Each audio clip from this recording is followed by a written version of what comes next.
Ready. कवीन्द्राणां चेतः कमलवनबालातपरुचिम्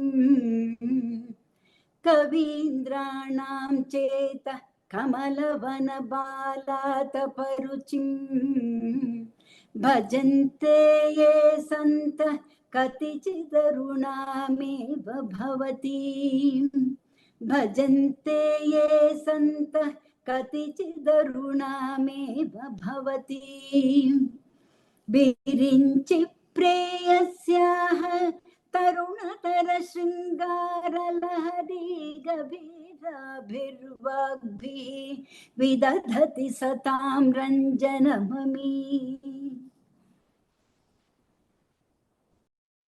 Beautiful, ma. This song is for you, Sitaji. The shloka. The shloka. I couldn't understand the meaning though.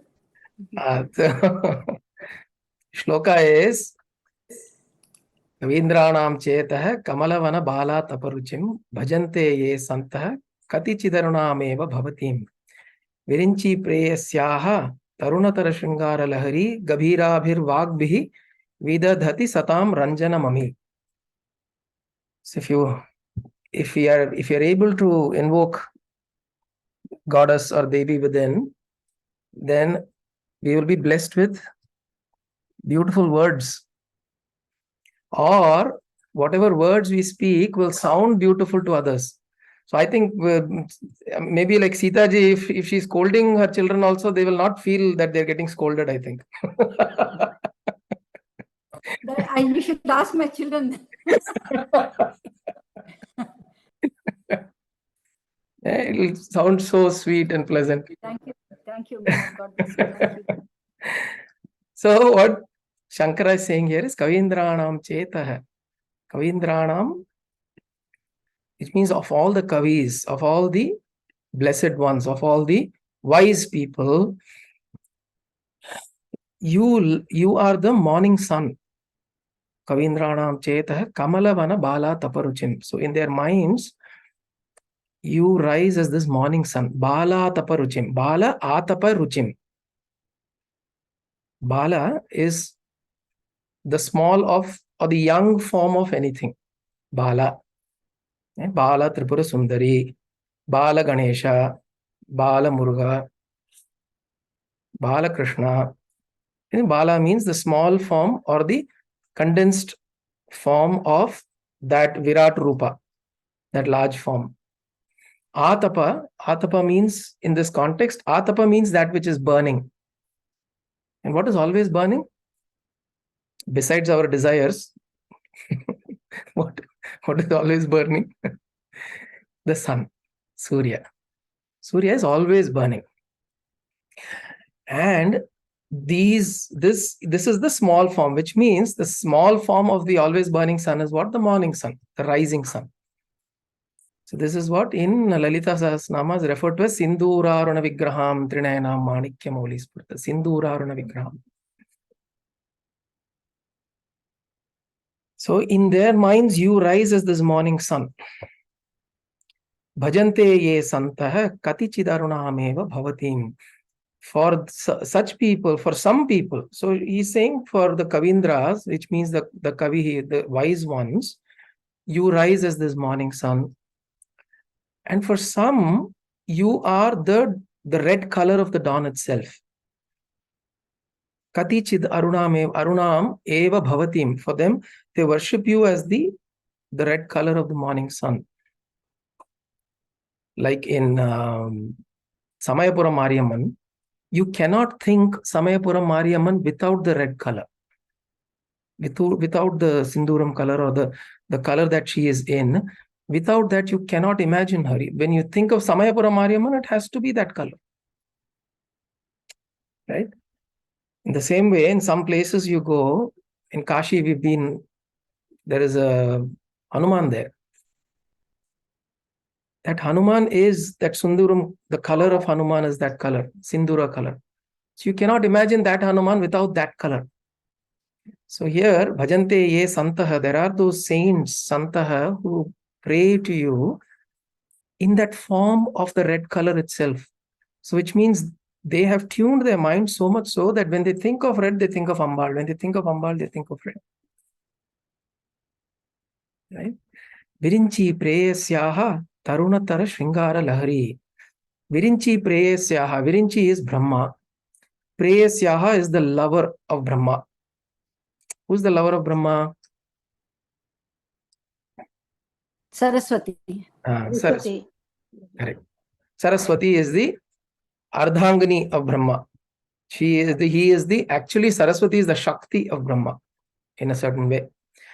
So Virinchi Preyasyaha, see, it's beautifully, Saraswati doesn't make a reference to Saraswati as Saraswati or Sharada, or, he's not making a direct reference. He's making a reference through Brahma, through the creative principle.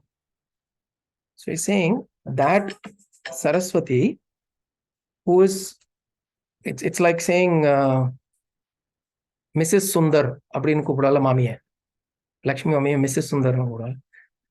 அது எப்போ சொல்லுவான்னா, மாமாவோட பெருமையை வச்சு மாமியை address பண்ணணும் அப்படின்னா, மாமியோட பெருமையை வச்சு மாமா சொல்ல மிஸ்டர் லக்ஷ்மி அப்படின்னு சொல்லுவார்.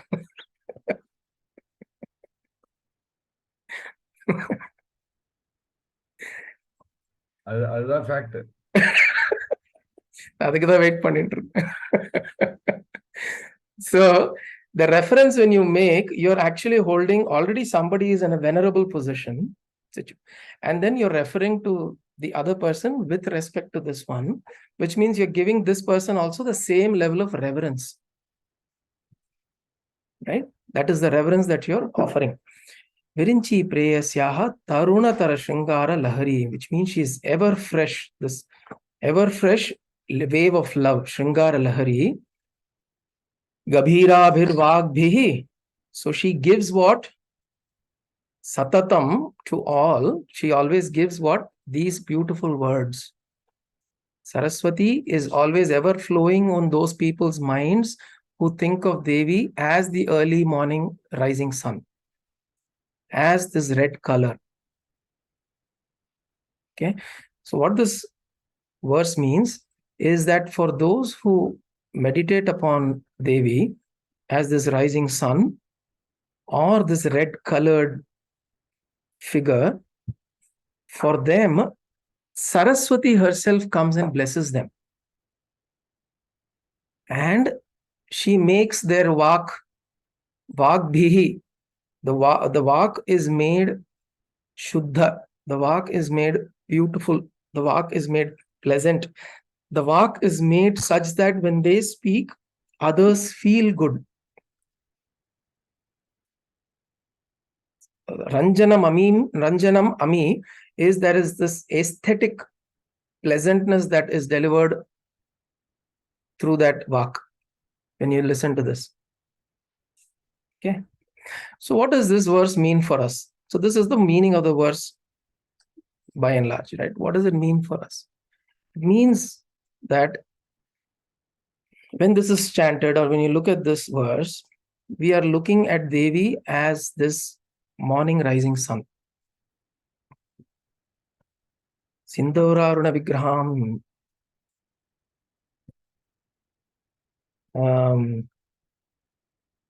What does Abhirami Patra say? Abhirami Patra enna sollu first line. உதிக்கின்ற செங்கதில் உணர்வுடையோர் மதிக்கின்ற Manickam. Correct. Udikindra Sengadir. Sengadir. So the color of her, this thing is reference. So same thing. Abhirami Patter uses the same line that is used as the Dhyana Shloka in Lalita Sahasranama.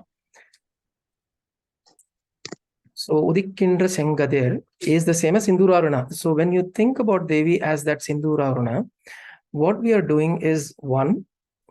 Okay, the first thing is that we have to be able to be up and about early in the morning to be able to see the morning sun. Okay. So there is a subtle message saying that get up in the morning and see the sun.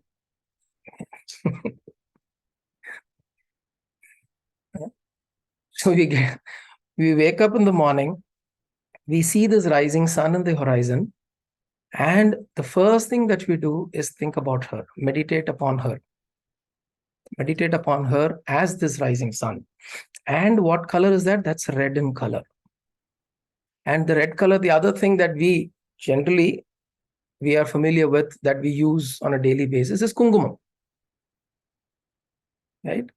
And kumkumam also represents in many ways the essence of our being, which is, what is the primary essence of being? Physical. Our physical being is blood. Right? Blood is red in color. So by offering kunkuma or applying kunkuma, we're essentially thinking that that Shakti that is flowing within us as blood, as this life force, is essentially her.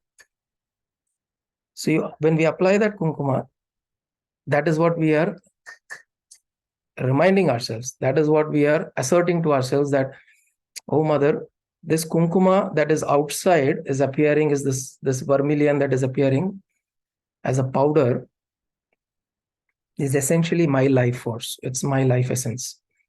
And when we do an archana, kunkuma archana, that is the visualization that one needs to carry. So which is why in our rituals, red color is very, very auspicious. Of course, there is yellow and there is white, different reasons. But red also holds a very significant, or significant position in our daily rituals, is one of this reason. That you're reminding yourself that this is the Shakti that is within.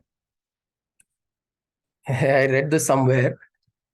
When we put the kumkumam, we're supposed to put it right in the center of the eyebrow, right? Between the two eyebrows, which is the Agnya Chakra. And usually Tamil, what do they say? Kannadi paathu potuko abdimba. Kannadi paathu nethi ittukonum. But the other way of looking at it is kannadi. Kannukku nadula irukra nadi. Paathu potuko. So which means there is a nadi that's running here, which is the Agnya Chakra. Bring your attention to the Agnya Chakra and then apply the kumkumam. I've seen my mother-in-law apply kumkumam very, very beautifully. She will actually not use a mirror at all. She will take kumkumam, she will put it right in the center of this thing, eyebrows, and from there, and then she will take vibhuti in the other finger, and from there she'll measure a little bit like this and then apply the vibhuti. And when you look at it, it will look perfect.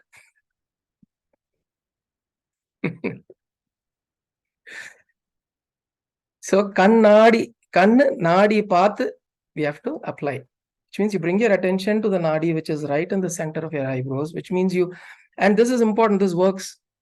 Those who practice meditation, try this. When you're sitting, if your mind is fluctuating a lot, try to use your third finger, the ring finger, and gently press on the Agnya Chakra. Gently press on the Agnya for about 15 to 20 seconds. Just press and slightly massage that area. And then you try to do your meditation. You will see that you're able to do with ease. You're able to bring that focus and attention with ease. Right? So that's the red color. So what we are doing here, bhajante ye santah kati chidarunameva bhavati. So you are trying to worship her through the red color. You're imagining Devi as red, but you're also, wherever you're seeing red, you're imagining Devi, you're visualizing Devi, you're visualizing her Shakti there. Then Virinchi Preyasyaha Tarunatara Shringara Lahari. So which means when you bring your attention like this, when as a sadhana, if you do this, who comes to you? He's saying Saraswati, Mother Saraswati, Vagdevi herself will come to you. Vagdevi herself will come to you, so that what? So that once you've internalized within you, once the internalization has occurred, whatever comes out of you, once you've experienced some amount of bliss internally within you, then whatever comes out that has to be blissful, that has to be beautiful. Right? See, if you dip a spoon in ghee, you will get ghee. Just dip and take it out, ghee will come along with the spoon. So if you dip your words, if your words are coming out of that joy and bliss from inside you, it will carry the essence of that. If you dip something in honey, what happens? The honey sticks onto it. Right? So, like that, if once we make ourselves honey within, then the words, anything that comes out of us will be dipped in it. Then it will be sweet. Those words will be sweet. And what will you experience? He's saying, Taruna Tara Saundarya Lahari. You'll experience a wave of love, Shringara. Shringara is one of the Navarasas. Shiva, Kalpaka Meno, Amma Meno. There are Navarasas, 9 emotions. And Shringara is considered to be the highest or the most subtlest or the most celebrated of emotions. Jayadeva's Gita Govinda is a Jayadevar I just opened that page. ஜெயதேவரை பத்தி சொல்லணும்னு நான் நினைச்சேன், ஜெயதேவர் நீ சொல்லிட்டேன். Jayadevar and இது முதல்ல இவன் பிரபந்தத்திலையும் தேவி அவன் தன்னை வந்து லேடியா பாவிச்சுண்டு பெருமாளை புருஷனா பாவிச்சுண்டு நிறைய பாசுரங்கள்ல எழுதியிருக்காவா. அதுல சிருங்காரம் நிறைய இருக்கும். Shringara Bhava. So that is correct, ma. So that is Shringara Bhava. In fact, even Mirabai, all her songs are in the Shringara Bhava. Jayadeva's Gita Govinda, the Divya Prabandham that the Alvars have written, Shringara Bhava. And that love, the joy that you experience of Shringara is not caused by a particular thing on the outside. It is not because you've obtained something, you've received something kadayad. It is because you've touched upon something within you that is joyful, that is blissful. Right? So you've touched upon it, and then you know that you don't need something on the outside to essentially keep it going. The fuel, the petrol, the gasoline is all inside. You don't need something from the outside. So once that is recognized, that is noticed, then what you experience is Lahari, a wave. Wave, think about the wave, it doesn't end. One after the other, it will keep coming. The moment a wave goes up, hits, and then starts receding, another wave comes immediately. Another wave comes. So the thing with a wave, Ananda Lahari, Shringara Lahari, Saundarya Lahari, Lahari is used here to indicate that this particular joy or bliss that one experiences when we bring Devi into the center of our attention is unending. It's like when you stand at the ocean or the shores of the ocean or the sea. Is there a time when there is no wave? Any time of the day or any time of the week, day, month you go, there'll be some wave, whether big or small. When there are tides, there are big waves. There are low tides, smaller waves. But waves will always be there. It'll keep coming. It'll keep coming. Gavira bhirvagbhihi pidadhati satam ranjanam ami. So, see, to the lotus cluster-like minds of the best of poets, you are the light of the morning sun.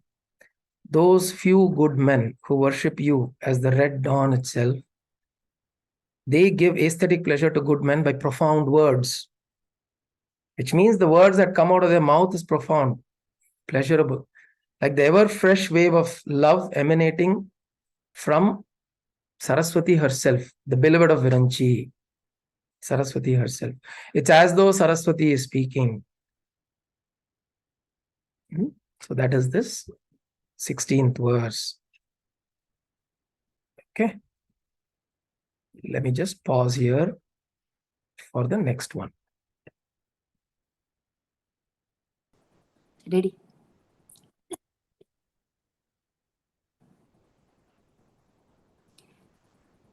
सवित्रीभिर्वाचां शशिमणिशिलाभङ्गरुचिभिः वशिन्याद्याभिस्त्वां सहजननि सञ्चिन्तयति यः सकर्ता काव्यानां भवति महतां भङ्गिरुचिभिः वचोभिर्वाग्देवी वदनकमलामोदमधुरैः.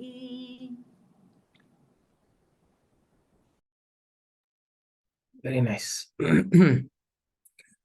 Savitri Bhirvacham Shashimani Shila Bhanga Ruchibhihi.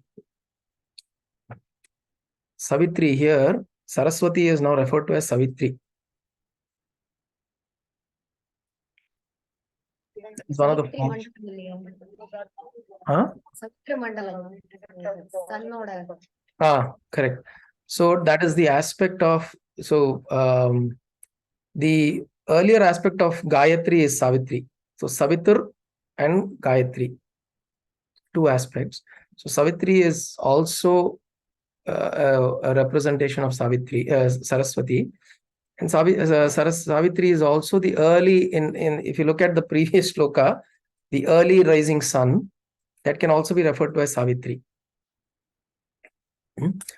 Savitri Bhirvacham Shashimani Shilabhanga Ruchibhihi Vashinyadhyabhistvam Sahajanani Sanchintayatiyaha Sakarta Kavyanam Bhavati Mahatam Bhangi Ruchibhihi Vacho Bhirvagdevi Vadana Kamala Moda Madurai. Here Vagdevi is called out. Vagdevi is specifically made reference to.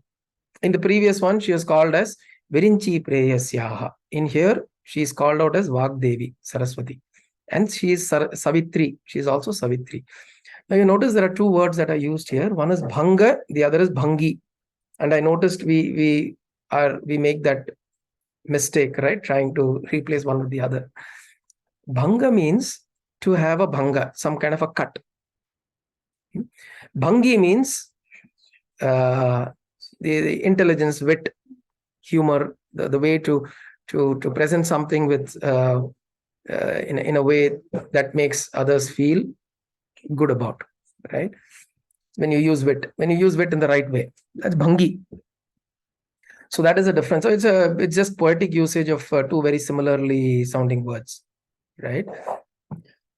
So he's saying Savitri Bhirvacham, which means it is the one who so it actually, the reference is made from Vagdevi to Savitri Bhirvacham. So Vagdevi are essentially the Ashtavagdevis. Vashini, Kameshi, Modini, Vimale, Arune, Jaini, Sarveshwari, Kaulini. So those are the 8 ones.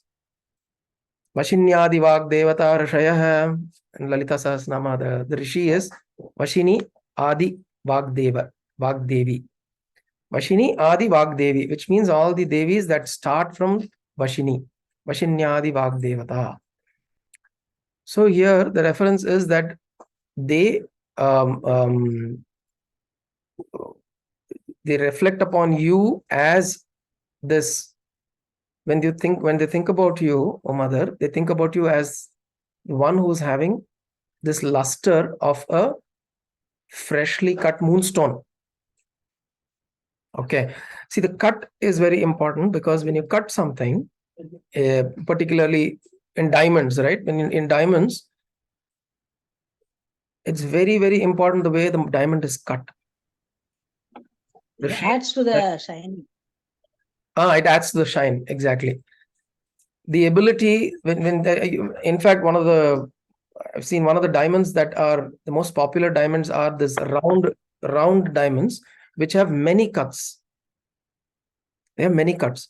More the cuts on a diamond, the more it can reflect light, the more it can reflect brilliance. So when you're seeing Devi as a freshly cut, he's saying freshly cut moonstone, Shashimani Shila. Shashimani Shila. It's one of it's a precious stone. And when you see that, and there are so many cuts, like I'm saying, with every cut, there is a possibility of it reflecting the light. The reflecting light is much greater, so it enhances, right? And the luster of it enhances. So when you're thinking about her, you think about her as this freshly cut moonstone, and then essentially that this lustrous experience of that luster is there. And Vashini, Vashinyadi bhistvam sahajanani sanchintayati yaha. So now what Adi Shankara is trying to say here, O mother, the one who reflects on you in this form, in the form of a moonstone or a brilliant stone that is shining through its cuts, he gets the ability to become Shiva, you actually touched upon what I was thinking. So Shiva says, the more cuts on us, which means we shine more. That's a nice way to look at it. And if you are able to take it that way, it's really beautiful. It did occur to me, but I thought it may be a little too, but it's nice, yeah. So as a diamond has, the more the cuts the diamond has, the more brilliant it becomes. The more cuts that you receive, cuts as in the more it's like, in the battlefield, the scars, the battle scars, somebody who's got maximum more battle scars is one who's most celebrated, right? Is considered to be the greatest warrior. So in the same way, when we perceive her beauty through that lustrous shine, then she offers what, again the same thing like what the previous verse said, Vachobhi Vagdevi Vadana Kamala Amoda Madhuraihi. She offers you an ability to speak sweetly. So speak sweetly, again, doesn't necessarily mean, a lot of times it's also possible that you may speak sweetly, but you may end up harboring very strong negative intentions about somebody. You may end up speaking sweetly. So speaking sweetly doesn't necessarily mean that words are sweet. Words may be sweet, but where does it come from? It rises from, that is the place that Vagdevi operates. Vagdevi doesn't just operate in the jihva, in the tongue. She operates in her intentions, from where words arise, from where thoughts are generated, which is why she is the wife of Brahma, creator, where our thoughts get created, where our intentions get created, where our desires are generated, where our passions rise. Wherever there's creation happening, that is Brahma. And who's the Shakti behind Brahma is Saraswati, Vagdevi, Vani. And any form of expression is Vagdevi's expression, not just speech. Right? We were talking the other day, if you write an email with bold 24 font, bold red color, obviously the person reading is going to realize that the other person who's written this is shouting, right? He didn't have to shout. It's an expression. Likewise, when you look at somebody, roll your eyes and show all that, do all that, there are bodily expressions. That is also a form of expression. That is also coming from Vagdevi. Right? Speech is essentially an expression of a form of communication. How you communicate, there are many methods of communication, right? Body language. What does body language mean? You don't speak a thing, but you actually end up speaking a lot of things. So a lot of times people are in Maunavrat. Today I'm not going to speak anything. But the kind of nonsense they will do with their face is அதுக்கு நீ பேசிடடா பரவாயில்ல அப்படின்னு இருக்கும்.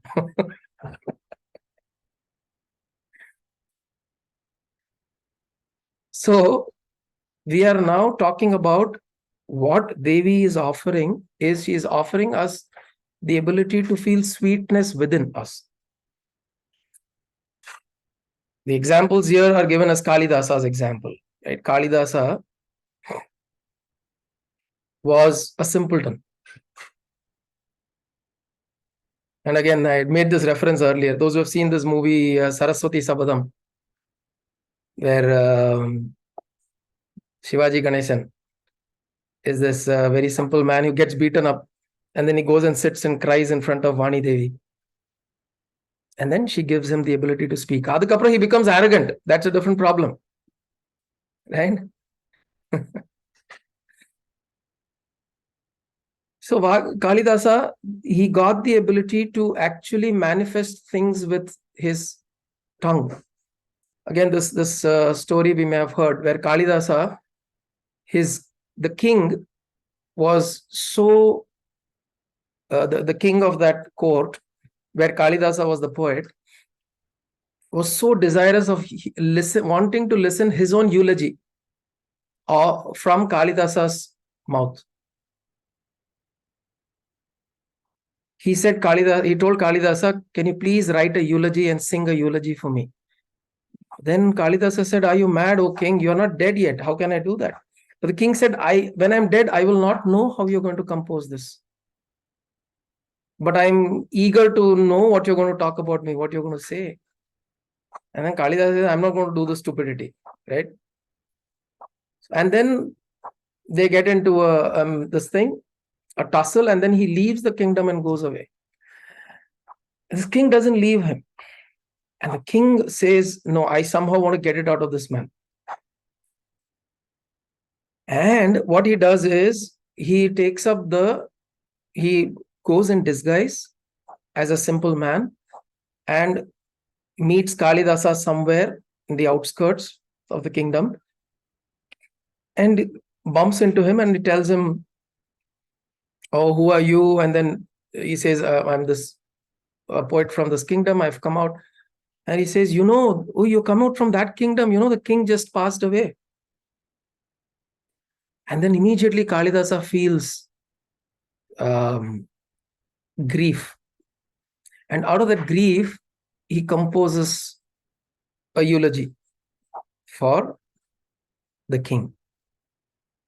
And this man is standing here. He is the king in disguise. He listens to it and he's enjoying the composition. And then after Kalidasa finishes thinking about the king in his memory, he's chanting, or he's just singing out that composition that he instantly created. That man who was standing there falls dead. He falls dead. And then immediately Kalidasa is wondering what happened.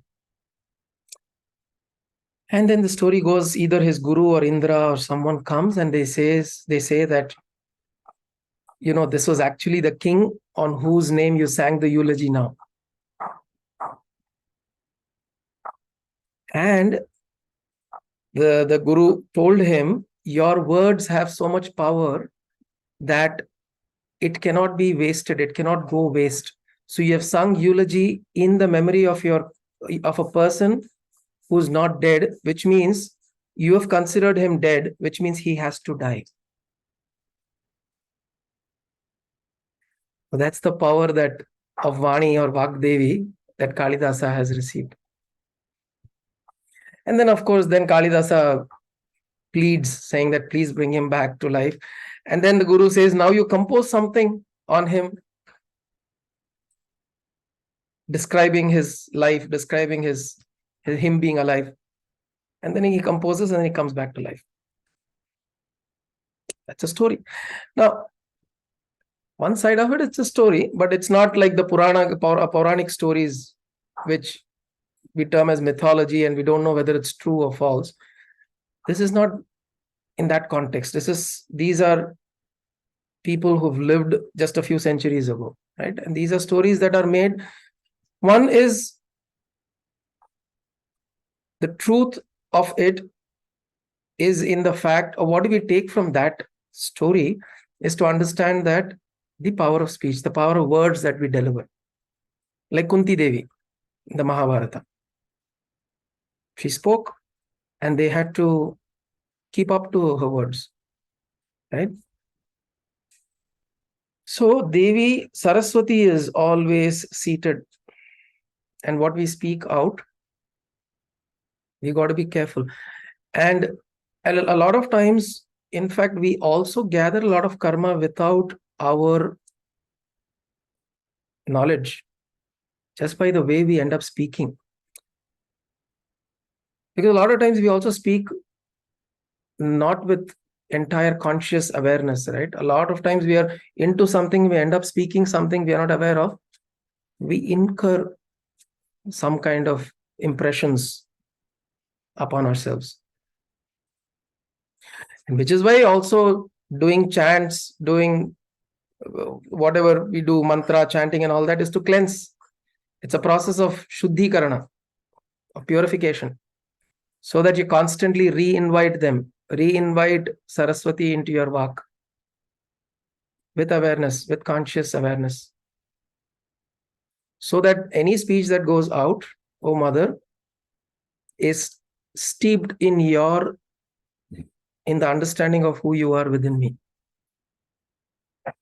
Like we said, the spoon dipped in honey will carry the honey with it. So in that way, when the words that come out will carry the sweetness that is there within.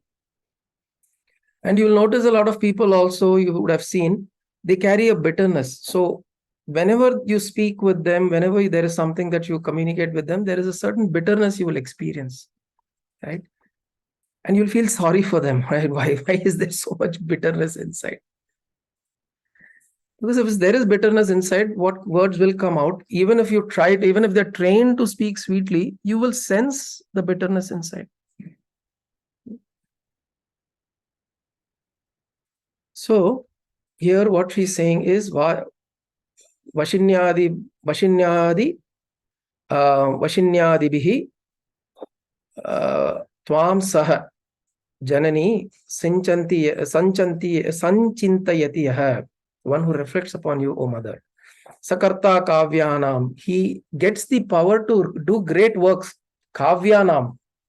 Not just write some small books or small compositions. He can write big, great kavya. Kavya means great epic work.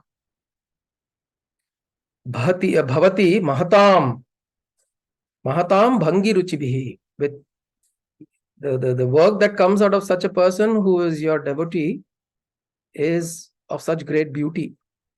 Achobhirvag Devi Vadana Kamala Amoda Madhuraihi. And the words that come out are fragrant as the lotus mouth of Goddess Saraswati.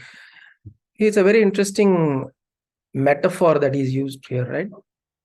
He's shown the mother's mouth as lotus and the fragrance that is coming out as the lotus fragrance that's coming out of mother's mouth. Which means fragrance means what? Again, fragrance is an expression. Fragrance is it is the expression of your presence. When you feel somebody's presence around you,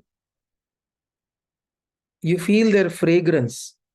Their presence gives you, when they're, a lot of times it happens, you would have noticed, even if you've closed your eyes and there's some energy, some people around, you'll feel their presence. And that presence is essentially a fragrance that they leave behind. People of great tapasya and sadhana, they leave behind their fragrance. It's like how a rose leaves behind its fragrance. So in that way, from mother's mouth, which is the lotus, there are words that are coming, it is her expression that comes out as that leaves a fragrance on others. See, when we speak, when we communicate, when we share, when we do whatever, we should be responsible for what we speak, because we are leaving an impression on somebody else's being. It's a great responsibility that we hold, right? When we speak those words. Savitri Bhirvacham Shashimani Sila Bhangaruchibhi. Ashinyadhyabhistvam sahajanani sanchintayati yah. Sakarta kavyānām bhavati mahatāṃ bhangi ruchibhi vachobhirvāgdevi vadana kamala moda madhuraihi. Madhu, sweet honey. And also the Vishuddhi chakra is a lotus, right? It is represented by a lotus, and that Vishuddhi chakra is responsible for speech. Not just speech. Again, whenever we say speech, we should remember the ability to communicate, the ability to express oneself. That is Vagdevi. The ability to transmit understanding or something that I am wanting to express myself in one way to the other. See, in fact, if you look at it, even dogs and cows, they are also having the Saraswati power in them.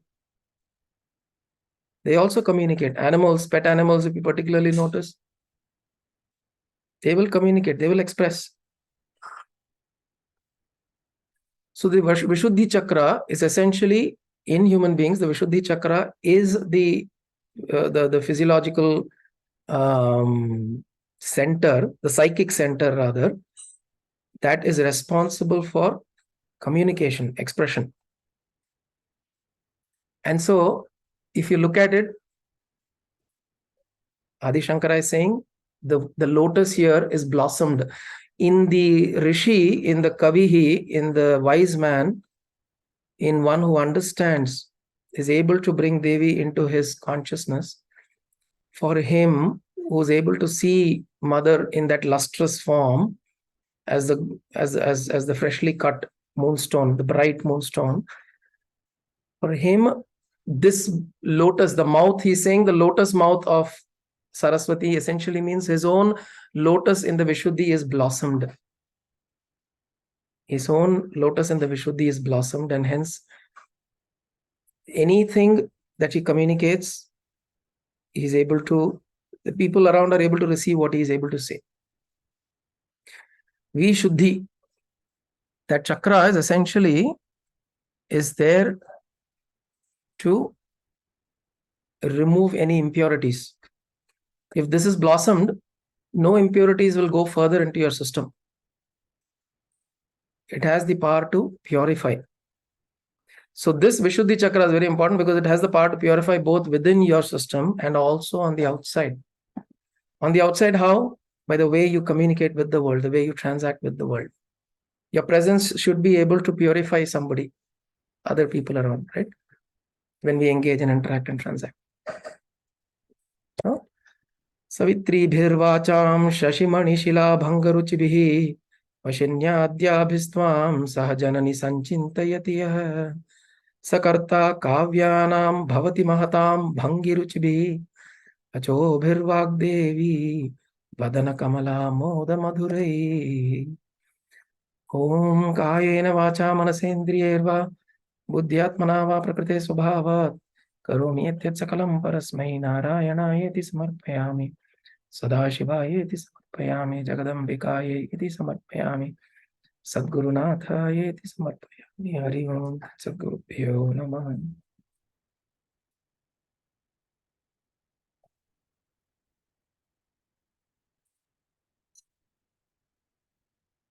Hari Om, Hari Om, Hari Om.